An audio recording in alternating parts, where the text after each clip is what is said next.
Hey, Ron Howard, leave those Catholics alone. I wasn't really planning on seeing this movie. I didn't think it looked really all that good. I was sick of seeing the trailers for about every single movie in the theater that I've seen for like the last year. Opened with a trailer for this movie. I really wasn't really planning on seeing it. I saw it because my friend wanted to see it. I'm like, yeah, why not? Nothing else came out this week. I wanted to see Management starring Steve Zahn and Jennifer Aniston, but it didn't come to my town.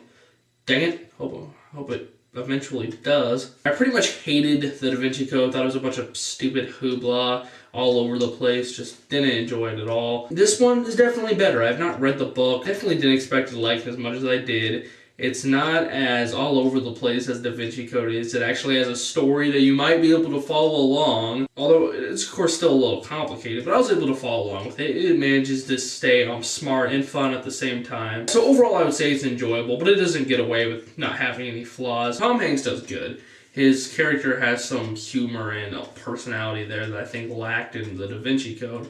But this girl that's always palling around with him, she had no depth at all, really no reason to like her, no reason to give a crap about her. She was just there, mainly to be the cliched female sidekick. Didn't really serve much of a purpose. Ewan McGregor does good, as the film progresses, it gets exciting, there's some really high points.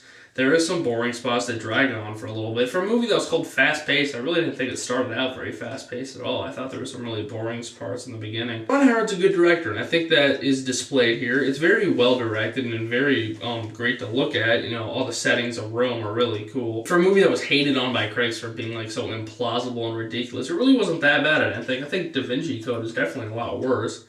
Because not only did Da Vinci Code not make any sense, you couldn't understand what the crap they were talking about anyway. At least in this movie, you understand what they're doing. Maybe it's not very realistic, but I don't think that freaking matters. There's a twist at the end that I eventually predicted in the beginning, so that's not very good. But they revealed the twist in a point where I didn't suspect it anymore. So that does make it effective, and I think it did work. Yeah, I think some people aren't going to like this movie, and I think that might just be because you won't be able to get into it. I can't understand that, but I did like it. I'm going to give it a recommendation, but I don't think it is for everyone. I think it's a lot better than the Da Vinci Code. I think if you like Da Vinci Code, I don't think there's any reason to not like this one, because I definitely think it's a big improvement. I don't know, this and Da Vinci Code, they just both kind of get lost in their own little hoopla.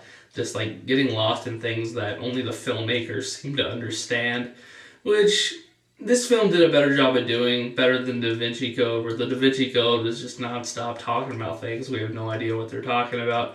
This one was an improvement on that. And like I said, it is fun. It's fun, it can still be smart and just a good thriller at the same time. And it's definitely really violent for a PG-13 movie. You see a lot of people getting burned alive and branded and crap. So yeah, I think it's a good movie. I'm going to give it a 7.5 out of 10.